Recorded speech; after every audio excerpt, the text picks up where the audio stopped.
आप सब जिनका प्रेरक प्रवचन सुनने के लिए बेसब्री के साथ इंतजार कर रहे हैं, ऐसे हमारे गुजरात के लाडले सपूत, आत्मनिर्भर भारत के प्रणेता, विकास पुरुष एवं विश्व नेता और देश के यशस्वी वडाप्रधान मोदी जी को मैं बड़ी विनम्रता के साथ आमंत्रित करता हूं अपने मंगल और प्रेरक प्रवचन के लिए। हम सब जोरदार तालियों के साथ सर को वेलकम करें। मोदी सर।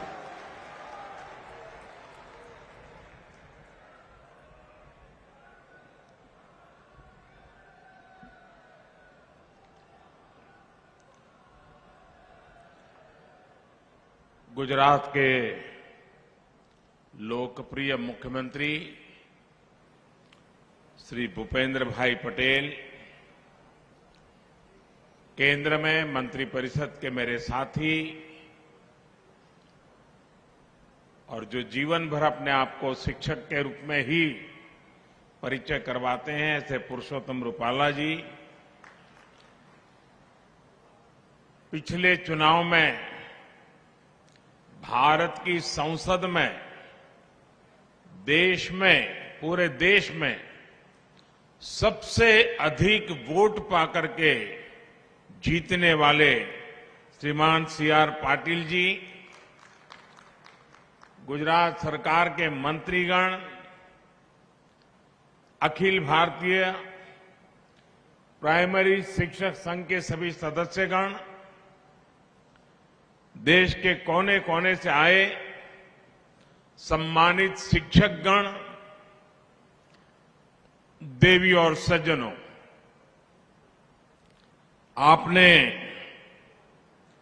इतने स्नेह के साथ मुझे अखिल भारतीय प्राइमरी शिक्षक संघ के इस राष्ट्रीय अधिवेशन में बुलाया, इसके लिए मैं आपका आभारी हूं।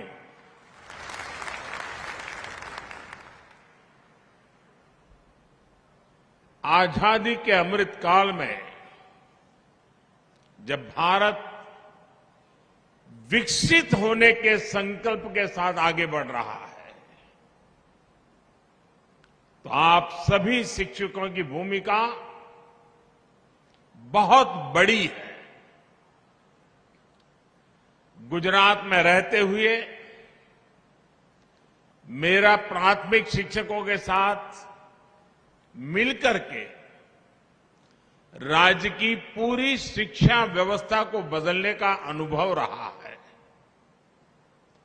एक जमाने में गुजरात में ड्रॉप आउट रेट, जैसा मुख्यमंत्री जी ने बताया, करीब करीब 40% आसपास हुआ करता था, और आज ये, जैसा मुख्यमंत्री जी ने बताया, 3% से भी कम रह गया है। ये गुजरात के शिक्षकों के सहयोग से ही संभव हुआ है। गुजरात में शिक्षकों के साथ मेरे जो अनुभव रहे, उसने राष्ट्रीय स्तर पर भी नीतियां बनाने में, पॉलिसी फ्रेमवर्क में हमारी काफी मदद की है। अब जैसे रूपाला जी बता रहे थे, स्कूलों में शौचालय न होने के कारण बड़ी संख्या में बेटियां स्कूल छोड़ देती थी। इसलिए हमने विशेष अभियान चलाकर स्कूलों में बेटियों के लिए अलग शौचालय बनवाए।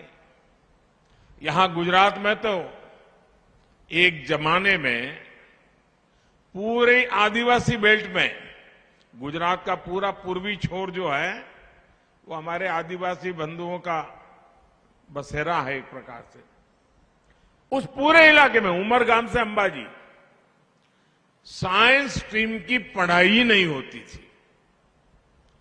आज शिक्षक न केवल वहां साइंस पढ़ा रहे हैं, बल्कि मेरे आदिवासी नौजवान बेटे बेटियां डॉक्टर और इंजीनियर भी बन रहे हैं। मैं कई बार प्रधानमंत्री के बाद जब भी मुझे विदेश जाने का एक दायित्व रहता है, जब भी जाता हूं, विदेश में इन नेताओं से जब मिलता हूं और वो जो बातें बताते हैं, यहां बैठा हुआ और इस बात को सुनने वाला हर शिक्षक गर्व अनुभव करेगा। मैं अपने अनुभव बताता हूं आपको। आमतौर पर विदेशों के नेताओं से जब मिलता हूं तब उनके जीवन में भारतीय शिक्षकों का कितना बड़ा योगदान रहा है, बड़े गर्व के साथ वो वर्णन करते थे। मैं प्रधानमंत्री बनने के बाद मेरी पहली विदेश यात्रा भूटान में हुई और भूटान के राज परिवार के साथ जब मैं बैठा था तो वो गर्व से बताते थे, जो उनके सीनियर किंग है वो बता रहे थे कि मेरी पीढ़ी के जितने लोग भूटान में हैं, उन सबको कोई न कोई हिंदुस्तान के शिक्षक ने पढ़ाया लिखाया है। और वो बड़े गर्व से कहते थे। ऐसे ही मैं जब सऊदी अरब गया, वहां के किंग बहुत वरिष्ठ और सम्मान्य महापुरुष है, मुझ पर उनका प्रेम भी बहुत है, लेकिन उनसे जब मैं बैठा तो बोले मैं तुझे बहुत प्यार करता हूं। फिर उन्होंने मुझे पूछा क्यों मालूम है? मैंने कहा आप बताइए, ये आपकी कृपा है। उन्होंने कहा देखो भाई, मैं भले राजा हूं, जो भी हूं, लेकिन बचपन में मेरा शिक्षक तुम्हारे देश का था और तुम्हारे गुजरात का था और उसने मुझे पढ़ाया। यानी इतने बड़े संपन्न देश के महापुरुष बातचीत में भारत के प्रधानमंत्री के से बात करते समय एक शिक्षक के योगदान की बात करना गौरव अनुभव कर रहे थे। पिछले दिनों कोविड में आप WHO के संबंध में टीवी पर बहुत कुछ देखते होंगे। आप WHO को जो मुखिया हैं मिस्टर टेड रॉस, उनके कई बार टीवी पर आपने उनके बयान देखे हैं। मेरी उनकी बड़ी अच्छी मित्रता है और वो हमेशा गर्व से कहते थे। पिछले दिनों जामनगर आए थे तब भी वो उसी गर्व के साथ दोबारा उल्लेख किया। उन्होंने कहा बचपन से मेरी जिंदगी के हर पड़ाव में कोई न कोई हिंदुस्तानी शिक्षक का योगदान रहा है। मेरे जीवन को बनाने में भारत के शिक्षक का योगदान रहा है। और फिर तो उन्होंने मुझे ये भी कहा कि मैं आज भारत आया हूं, भारत के शिक्षकों ने मुझे बनाया है, आप मुझे एक भेंट सौगात दे सकते हैं क्या? मैंने कहा क्या? बोले लेकिन आपको देनी पड़ेगी और सार्वजनिक रूप से देनी पड़ेगी। मैंने कहा जरूर दूंगा, आप बताइए। बोले आज तुम मेरा नाम हिंदुस्तानी नाम से बना लो। और मैंने सार्वजनिक रूप से मिस्टर टॉड रॉस का नाम श्रीमान तुलसी रखा था। यानी भारत के शिक्षकों के प्रति जहां जहां भी वो गए हैं दुनिया में, वो ऐसी अमिट छाप छोड़ करके आए हैं, पीढ़ियों के बाद भी लोग उनको याद करते हैं।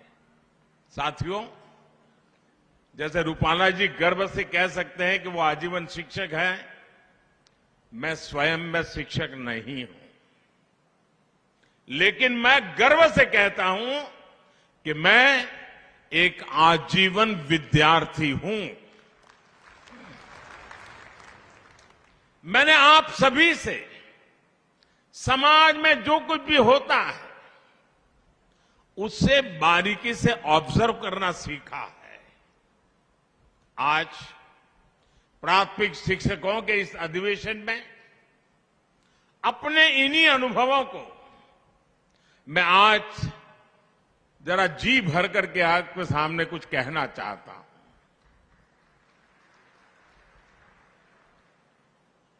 21वीं सदी में तेजी से बदलते हुए इस समय में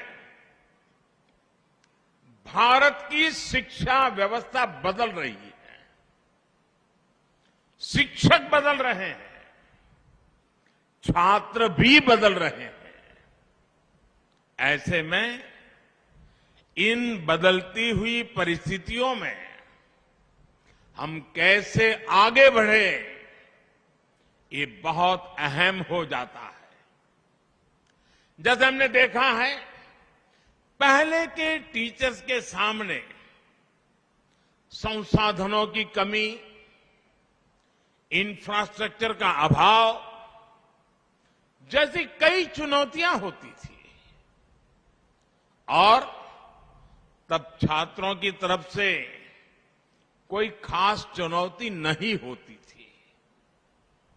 आज टीचर्स के सामने से संसाधन और सुविधाओं की जो कमी थी, वो जो समस्याएं थी, वो धीरे धीरे दूर हो रही है।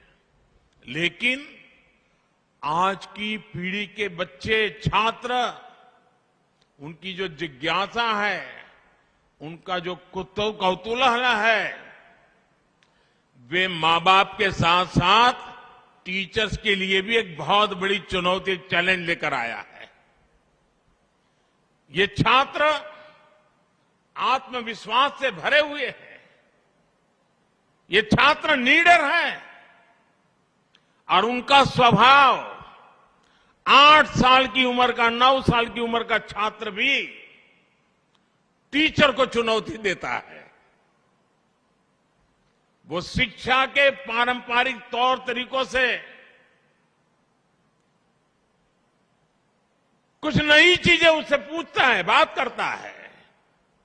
उनकी जिज्ञासा शिक्षकों की चुनौती देती है और वो पाठ्यक्रम और विषय से बाहर जाकर उनके सवालों को जवाब दे। यहां बैठे हुए वर्तमान टीचर वर्तमान बच्चों से रोज अनुभव करते होंगे। वो ऐसे सवाल लेकर के आते होंगे, आपको भी बड़ा मुश्किल हो जाता होगा। छात्रों के पास इंफॉर्मेशन के अलग अलग स्रोत है। इसने भी शिक्षकों के सामने खुद को अपडेट रखने की चुनौती पेश की है। इस चुनौतियों को एक टीचर कैसे हल करता है, इस पर हमारी शिक्षा व्यवस्था का भविष्य निर्भर करता है। और सबसे अच्छा तरीका यह है कि इन चुनौतियों को पर्सनल और प्रोफेशनल ग्रोथ के अवसर के तौर पर देखा जाए। ये चुनौतियां हमें लर्न, अनलर्न और रीलर्न करने का मौका देती है। इन्हें हल करने का एक तरीका यह है कि शिक्षण के साथ साथ स्वयं को छात्र का गाइड और मेंटर भी बनाएं। आप भी जानते हैं कि गूगल से डेटा मिल सकता है, लेकिन डिसीजन तो खुद ही लेना पड़ता है। एक गुरु ही छात्र को गाइड कर सकता है कि वो अपनी जानकारियों का सही उपयोग कैसे करे। टेक्नोलॉजी से इंफॉर्मेशन मिल सकती है, लेकिन सही दृष्टिकोण तो शिक्षक ही दे सकता है। सिर्फ एक गुरु ही बच्चों को ये समझने में मदद कर सकता है कि कौन सी जानकारी उपयोगी है और कौन सी नहीं है। कोई भी टेक्नोलॉजी किसी विद्यार्थी की पारिवारिक स्थिति को नहीं समझ सकता। एक गुरु ही उसके हालात को समझकर उसे सभी मुश्किलों से बाहर निकलने के लिए प्रेरित कर सकता है। इसी तरह दुनिया की कोई भी टेक्नोलॉजी ये नहीं सिखा सकती कि किसी विषय की गहराई में जाकर उसे कैसे समझे, डीप लर्निंग कैसे करें।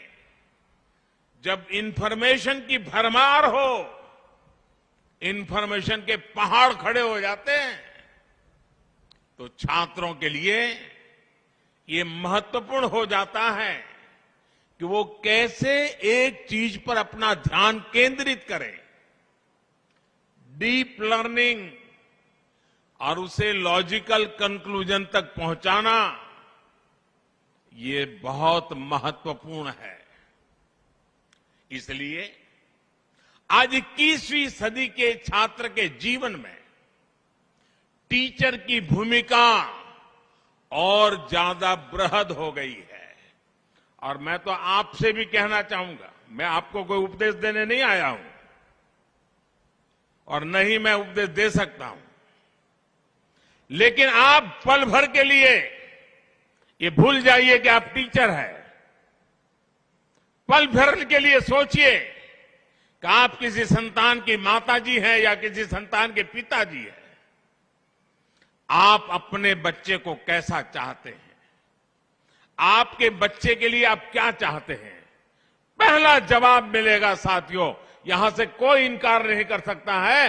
पहला जवाब मिलेगा, मैं भले टीचर हूं, हम माता पिता दोनों भले टीचर हैं, लेकिन हमारे बच्चों को अच्छा शिक्षक मिले, अच्छी शिक्षा मिले। आपके दिल में भी बच्चों के लिए पहली कामना है, आपके बच्चों को अच्छा शिक्षक, अच्छी शिक्षा मिले। जो कामना आपके दिल में है, वही कामना हिंदुस्तान के कोटि कोटि माता पिता के दिल में भी है। जो आप अपने बच्चों के लिए चाहते हैं, वो हिंदुस्तान का हर मां बाप अपने बच्चों के लिए चाहता है और वो आपसे उम्मीद करता है।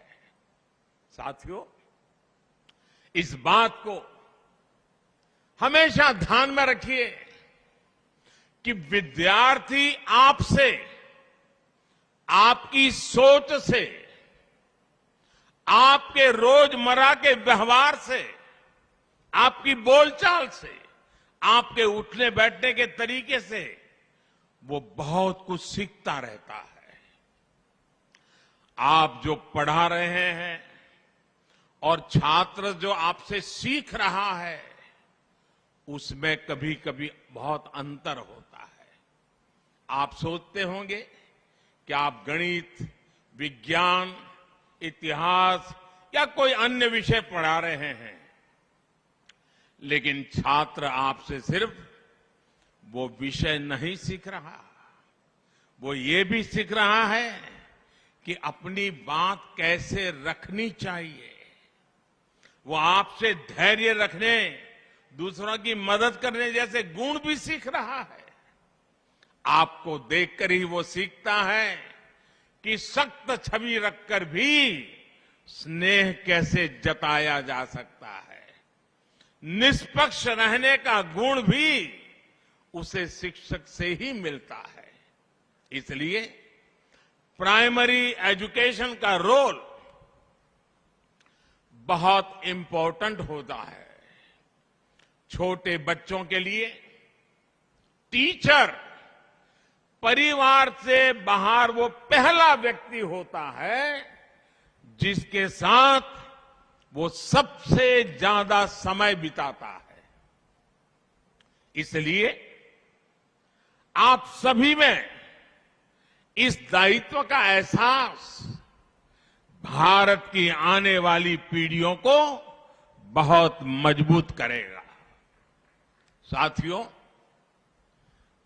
अभी आप जिन स्कूलों में कार्यरत हैं, वहां नई राष्ट्रीय शिक्षा नीति या तो लागू हो चुकी होगी या फिर लागू होने वाली होगी।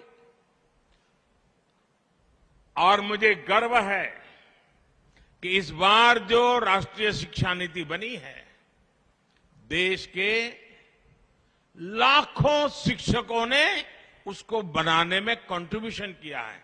शिक्षकों के परिश्रम में से ये पूरी शिक्षा नीति बनी पाई है और इसके कारण सर्वदूर उसका स्वागत हुआ है। आज भारत 21वीं सदी की आधुनिक आवश्यकताओं के मुताबिक नई व्यवस्थाओं का निर्माण कर रहा है। ये नई राष्ट्रीय शिक्षा नीति इसी को ध्यान में रखते हुए बनाई गई है। हम इतने वर्षों से स्कूलों में पढ़ाई के नाम पर अपने बच्चों को केवल किताबी ज्ञान दे रहे थे। नई राष्ट्रीय शिक्षा नीति उस पुरानी अप्रासंगिक व्यवस्था को परिवर्तित कर रही है। राष्ट्रीय शिक्षा नीति प्रैक्टिकल पर है, आधारित है। अब जैसे आपको और टीचिंग और लर्निंग, अब कहा जाता है टीचिंग का कालखंड पूरा हो गया, अब लर्निंग के ही द्वारा शिक्षा को आगे बढ़ाना है। अब जैसे आपको मिट्टी के बारे में कुछ बताना है, चाक के बारे में कुछ सिखाना है, अगर आप बच्चों को लेकर कुम्हार के घर जा सकते हैं, आप कुम्हार के घर जाएंगे तो उन्हें बहुत सी चीजें देखने को मिलेगी। किन परिस्थितियों में कुम्हार रहते हैं, कितनी मेहनत करते हैं, एक व्यक्ति गरीबी से बाहर आने के लिए कितने प्रयास कर रहा है, और इससे बच्चों में संवेदनशीलता जगेगी। मिट्टी से कैसे सुराही बनती है, मटके बनते हैं, घड़े बनते हैं, बच्चे ये सब देखेंगे। अलग अलग तरह की मिट्टी कैसी होती है, ये सारी चीजें प्रत्यक्ष नजर आएगी। ऐसी प्रैक्टिकल अप्रोच राष्ट्रीय शिक्षा नीति का बहुत प्रमुख तत्व है। साथियों, अनोखे प्रयोग करने वाले और टीचिंग और लर्निंग का डिबेट तो इन दिनों सुनने को मिलता है, लेकिन मैं अपने बचपन की एक घटना आपको बताता हूं। मुझे मेरे अपने एक शिक्षक याद आ जा रहे हैं, मेरे प्राइमरी शिक्षक। वो शाम को जब स्कूल से घर जाना होता था तो बच्चों को कुछ न कुछ काम देते थे, और होमवर्क वाला नहीं, कुछ और ही काम देते थे। जैसे वो कहते थे, अच्छा भाई तुम ऐसा करना, कल 10 चावल लेकर के आ जाना। दूसरे को कहते थे तुम 10 मूंग के दाने ले आना। तीसरे को कहते थे तुम तूर की दाल 10 लेके आना। चौथे को कहते थे तुम 10 चने ले आना। हरे से कुछ न कुछ ऐसा 10-10 मंगवाते थे। उस बच्चा घर जाते याद रखता था, मुझे 10 लाना है, 10 लाना है, 10 नंबर फिक्स हो जाता था। फिर मुझे गेहूं लाना है कि चावल लाना है, तो उसके दिमाग में घर जाते पहले अपनी मां से कह देता था, मुझे कल टीचर ने कहा ये ले जाना है। सुबह तक उसके दिमाग में वो चावल और 10, चावल और 10 ये बना रहता था। लेकिन क्लास में जब हम जाते थे तो हमारे टीचर उन सबको इकट्ठा कर देते थे और फिर सबको कहते थे, अलग अलग लोगों को, अच्छा भाई तुम ऐसा करो, इसमें से 5 मूंग निकालो। दूसरे कहते तुम 3 चने निकालो। तीसरे को कहते, यानी वो चने को पहचानना लग जाता है, वो मूंग को पहचानता है, उसको नंबर याद रहा। यानी कि ऐसी उनकी प्रैक्टिकल व्यवस्था थी, हमारे लिए बड़ा अजब लगता था, लेकिन वो सिखाने का उनका तरीका था। जब हम 1 साल पूरा हो गया, अगले साल गए तो भी वही टीचर थे, तो उन्होंने फिर से वही कहा। तो मेरा जैसा जरा सवाल पूछने का आदी था मैं, तो मैंने कहा साहब पिछले साल आपने ये करवाया था, दोबारा क्यों करवा रहे हो? बोले चुप रहे, तुम्हारा काम करो। ठीक है, जो कहा हम लेकर के आ गए। लेकिन दूसरे साल उन्होंने बदल दिया। उन्होंने हर एक की आंख पर पट्टी बांध दी और उन्होंने कहा, स्पर्श से तुम तय करो मूंग कौन सा है, चना कौन सा है, और स्पर्श वाली इंद्रिय की क्या सामर्थ्य है, उसकी शिक्षा उन्होंने बड़ी सरलता से दे दी थी। दोस्तों, एक टीचर जब आपके अंदर इन्वॉल्व हो जाता है तो कैसे करता है, ये मैं अपना अनुभव बताता हूं। आप कल्पना कर सकते हैं इस एक एक्टिविटी से हमें कितना लाभ होता था। हमें गिनती के बारे में पता चला, हमें दालों के बारे में पता चला, हमें रंगों के बारे में पता चला, तो वो इस तरह से हमें प्रैक्टिकल ज्ञान के साथ हमारी पढ़ाई कराते थे। प्रैक्टिकल के साथ पढ़ाई, यही नेशनल एजुकेशन पॉलिसी की मूल भावना भी है और इसे जमीन पर उतारने की जिम्मेदारी आप सबको निभानी ही है। साथियों, राष्ट्रीय शिक्षा नीति में जो एक बड़ा प्रावधान किया गया है, वो हमारे गांव, देहात और छोटे शहरों को शिक्षकों की बहुत मदद करने वाला है। ये प्रावधान है मातृभाषा में पढ़ाई का। हमारे देश में अंग्रेजों ने 250 साल राज किया, लेकिन फिर भी अंग्रेजी भाषा एक वर्ग तक ही सीमित रही थी।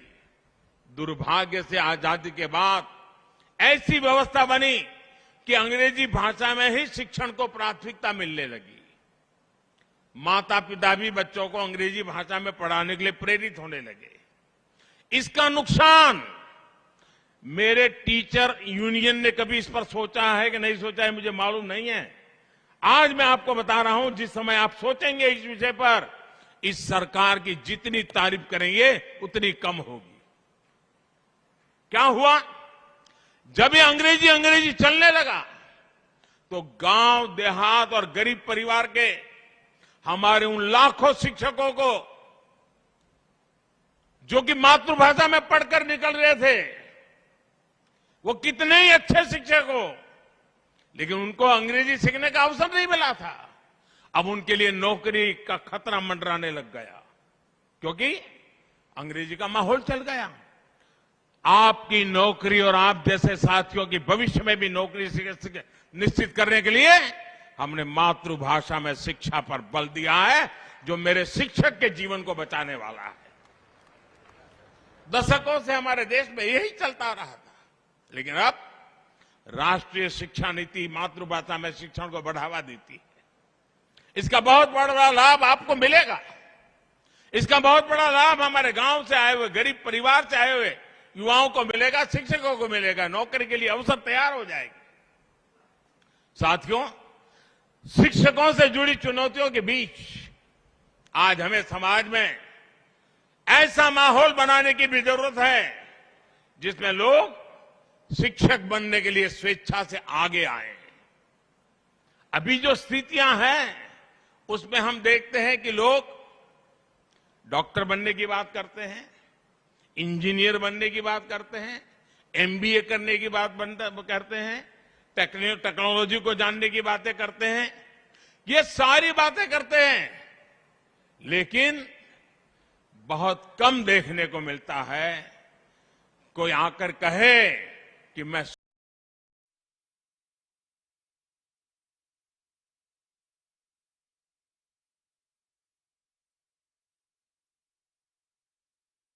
के लिए बच्चों को पढ़ा रहे हैं, तनख्वाह भी मिल रही है, लेकिन क्या हम मन से भी शिक्षक है क्या? हम जीवन भर शिक्षक है क्या? क्या सोते जागते उठते बैठते हमारे मन में ये भावना है कि मुझे देश के आने वाले भविष्य को गढ़ना है, बच्चों को हर रोज कुछ नया सिखाना है? मैं मानता हूं समाज को बनाने में शिक्षकों की बहुत बड़ी भूमिका होती है, लेकिन कई बार कुछ परिस्थितियां देखकर मुझे तकलीफ भी होती है। मैं आप बताऊंगा, आप भी मेरी तकलीफ समझ पाएंगे। मैं कभी कभी, क्योंकि मेरे मन में, जैसे अभी रूपाला जी ने वर्णन किया ना, मैं मुख्यमंत्री बना तो मेरी दो इच्छाएं थी, व्यक्तिगत दो इच्छाएं। एक, बचपन में जो मेरे साथ स्कूल में पढ़ने वाले मेरे दोस्त थे, उनको मैं सीएम के घर बुलाऊं, क्योंकि मैं एक परिव्राजक था, मेरा नाता सबसे टूट चुका था, 3 दशक बीच में बीत गए थे, तो मेरा मन कर गया कि उन पुराने दोस्तों को याद करूं। और दूसरी मेरी इच्छा थी कि मेरे सभी टीचर्स को मैं अपने घर बुलाऊं और उनका सम्मान करूं। और मुझे खुशी है कि उस समय जब मैंने मेरे टीचर्स को बुलाया, एक टीचर की उम्र 93 थी, और आपको साथियों गर्व होगा, मैं एक ऐसा विद्यार्थी हूं, आज भी मेरे जितने टीचर जीवित हैं, मैं उनके साथ जीवन संपर्क में हूं, आज भी। लेकिन आजकल मैं क्या देख रहा हूं, अगर मैं कहीं कोई शादी का निमंत्रण देने आता है या किसी शादी ब्याह में जाता हूं, तो मैं उनको पूछता हूं, वो कितना ही बड़ा आदमी होगा, मैं उसको पूछता हूं, अच्छा भाई, तुम्हारी शादी हो रही है, तुम्हारी जिंदगी का बड़ा महत्वपूर्ण अवसर है, क्या तुमने अपने किसी टीचर को शादी में निमंत्रण दिया है क्या? 100 में से 90% कोई मुझे कहता नहीं कि मैंने टीचर को बुलाया है। और जब मैं ये सवाल पूछता हूं, लोग इधर उधर देखने लग जाते हैं। अरे तुम्हारी जिंदगी बनाने की जिसने शुरुआत की और तुम जीवन के एक बहुत बड़े पड़ाव की ओर जा रहे हो, और शादी में तुझे तेरा टीचर याद नहीं आया? ये समाज की एक सच्चाई है, और ऐसा क्यों हो रहा है, ये हम सबको सोचना चाहिए। और इस सच्चाई का एक और पहलू है, जैसे मैं ऐसे लोगों को पूछता हूं विद्यार्थी के बारे में, तो मैं टीचर को भी पूछता हूं। मैं बहुत से शिक्षकों के कार्यक्रम में जाना पसंद करता रहा हूं, बहुत सालों से जाता रहता हूं, तो मैं उनको जरूर मिलता हूं, तो पूछता हूं। मैं छोटे छोटे स्कूल के कार्यक्रम में भी जाता हूं और उनके टीचर्स रूम में बैठ करके उनसे पूछता हूं। मैं पूछता हूं, अच्छा बताओ भाई, आप 20 साल से टीचर हो, कोई 25 साल से टीचर हो, कोई 12 साल से टीचर हो, आप मुझे 10 विद्यार्थियों के नाम बताइए, अपने जीवन काल के 10 विद्यार्थियों के नाम बताइए जो आज जीवन में इतनी ऊंचाई को प्राप्त किया है कि आपको गर्व हो रहा है कि वो आपका विद्यार्थी था और उसका जीवन सफल हुआ है। मुझे दुर्भाग्य से कहना है, बहुत सारे टीचर मुझे जवाब नहीं दे पाते हैं कि मैंने 20 साल टीचर तो रहा, हर दिन आया, बच्चे मेरे साथ रहते थे, लेकिन कौन 10 विद्यार्थी अपनी जिंदगी में बना पाए, और उसको मुझे याद है कि नहीं, उसको मुझे कुछ समझ रहा है कि नहीं, तो 0 रिजल्ट आ रहा है दोस्तों। यानी डिस्कनेक्ट दोनों तरफ से है, ये विद्यार्थी और टीचर दोनों ही तरफ हो रहा है। और साथियों, ऐसा भी नहीं है कि सब बिखर ही गया है। हमारे खेल के मैदान में आपको स्थितियां बिल्कुल अलग मिलती हैं। हम देखते हैं कोई खिलाड़ी अगर कोई मेडल लेकर के आता है तो सबसे पहले अपने गुरु, अपने कोच को प्रणाम करता है।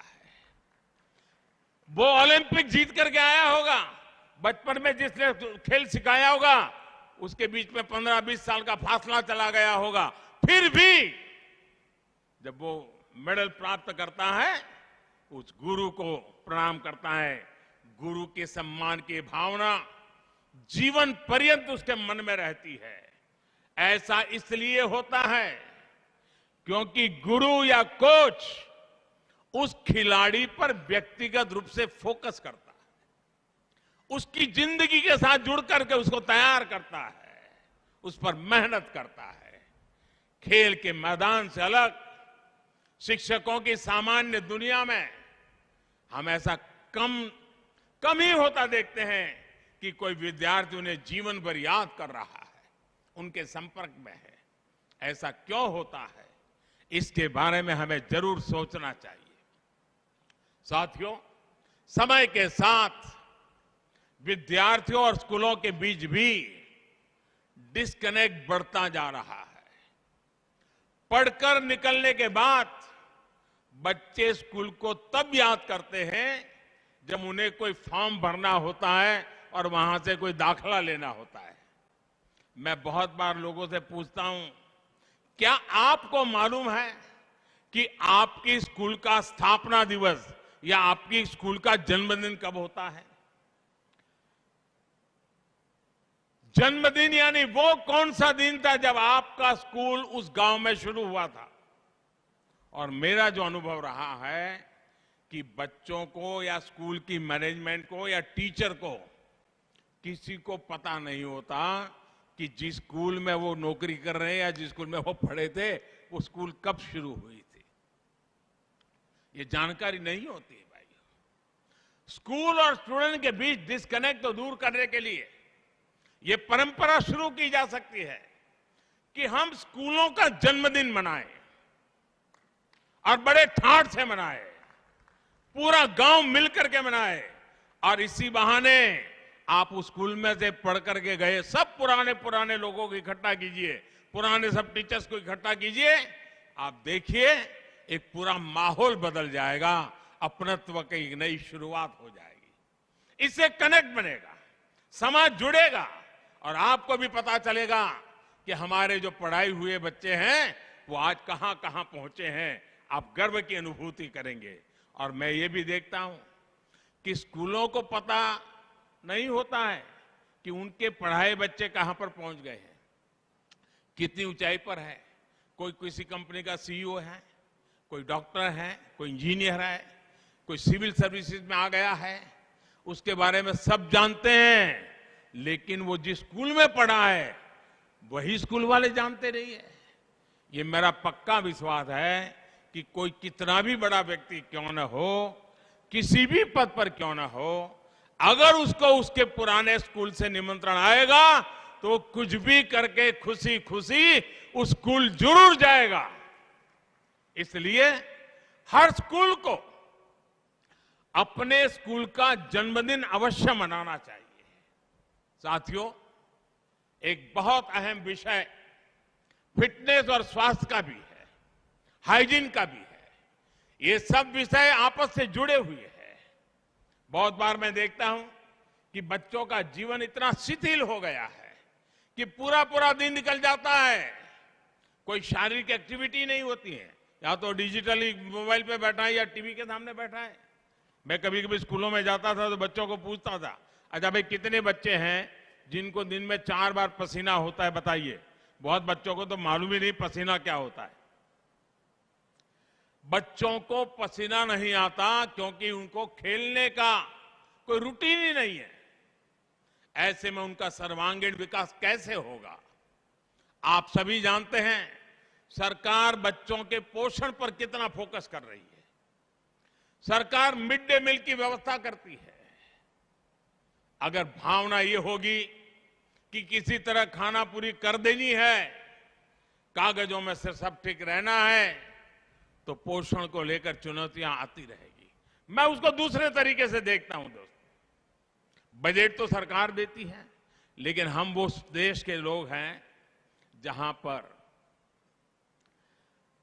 कोई भी अगर छोटा सा भी अन्न क्षेत्र चलाता है और वहां कोई भी व्यक्ति आता है तो उसको खाना मिल जाता है, समाज उसके प्रति बड़े गर्व से देखता है, बड़ी श्रद्धा से देखता है।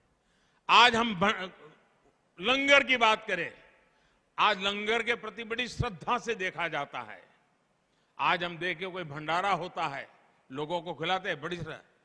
क्या हमें नहीं लगता है कि हमारी स्कूल में तो रोज भंडारा चल रहा है? उन बच्चों को खिलाने का आनंद, उनके मन को संस्कारित करने का आनंद और एक पवित्र भाव, सिर्फ उसके पेट में कुछ खाना जाता है वो इनफ नहीं है दोस्तों। हमें अनुभूति होनी चाहिए कि देखिए ये पूरा समाज, तुम भूखे न रहो, इसके लिए कितना कुछ कर रहा है उन बच्चों के जीवन के साथ। और मैं तो मानता हूं डेली गांव के 2 वरिष्ठ लोगों को बुलाना चाहिए कि आज दोपहर को मिड डे मील में आइए, हमारे बच्चों को परोसिए और आप भी साथ में खाना खाइए। देखिए पूरा माहौल बदल जाएगा। यही मिड डे मील एक बहुत बड़ा संस्कार का कारण बन जाएगा। और उससे बच्चों को कैसे खाना, कितनी स्वच्छता से खाना, कुछ खाना खराब नहीं करना, कुछ फेंकने, सारे संस्कार उसके साथ जुड़ जाएंगे। शिक्षक के तौर पर जब हम खुद उदाहरण प्रस्तुत करते हैं तो उसका परिणाम बहुत शानदार आता है। मुझे याद है एक बार मैं सीएम रहते हुए यहां गुजरात के एक आदिवासी बाहुल जिले के स्कूल में गया था।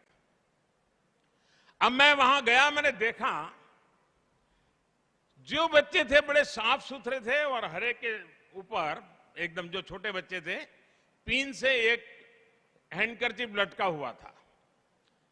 तो और उन बच्चों को सिखाया गया था कि उसको हाथ साफ करना है, नाक साफ करना है, और वो करते थे। और जब स्कूल पूरा होता था तो जो टीचर थी वो सब उनसे निकाल लेती थी, घर ले जाकर के धो करके दूसरे दिन ला करके फिर लगा देती थी। और मैंने जब जानकारी पाई, अपने यहां तो मालूम है, हमारे यहां गुजरात में तो खास है कि पुराने कपड़े बेच करके बर्तन लेते हैं, खरीदते हैं बर्तन। वो महिला गरीब थी लेकिन अपनी साड़ी बेचती नहीं थी, वो साड़ी को काट करके हैंडकरचिप बनाती थी और बच्चों को लगाती थी। अब देखिए, एक शिक्षिका अपने पुरानी साड़ी के टुकड़ों से उस बच्चों को कितना संस्कार दे रही थी जो उसकी ड्यूटी का हिस्सा नहीं था। उसने सेंस ऑफ हाइजीन, उस आदिवासी इलाके की मां की बात कर रहा हूं मैं, भाइयों बहनों, सेंस ऑफ हाइजीन। और मैं वैसे एक और स्कूल की बात मैं बताऊं, मैं एक स्कूल में गया तो स्कूल में झोपड़ी जैसी स्कूल थी, वो बड़ी स्कूल नहीं थी, आदिवासी क्षेत्र था। तो शीशा एक लगा था, मिरर लगा था, आईना, 2x2 का आईना होगा। उस टीचर ने नियम बनाया था, जो भी स्कूल आएगा पहले आईने के सामने 5 सेकंड खड़ा रहेगा, खुद को देखेगा, फिर क्लास में जाएगा। उस एकमात्र से प्रयोग से जो भी बच्चा आता था तुरंत उसके सामने अपना बाल ठीक करता था, उसका स्वाभिमान जग जाता था, उसको लगता था मुझे ऐसे रहना चाहिए। बदलाव लाने का काम टीचर कितना अद्भुत तरीके से करते हैं, ऐसे सैकड़ों उदाहरण हमारे सामने हैं। साथियों, आप कल्पना कर सकते हैं, आपका एक छोटा सा प्रयास कितने बड़े परिवर्तन ला सकता है। मैं आपको कितने ही उदाहरण से सकता हूं जो मैंने खुद भी आप शिक्षकों के बीच रहते हुए देखे हैं, जाने हैं, सीखे हैं। लेकिन समय का अभाव है, इसलिए मैं अपनी बात को लंबा नहीं खींच रहा हूं। मैं मेरी वाणी को विराम देता हूं।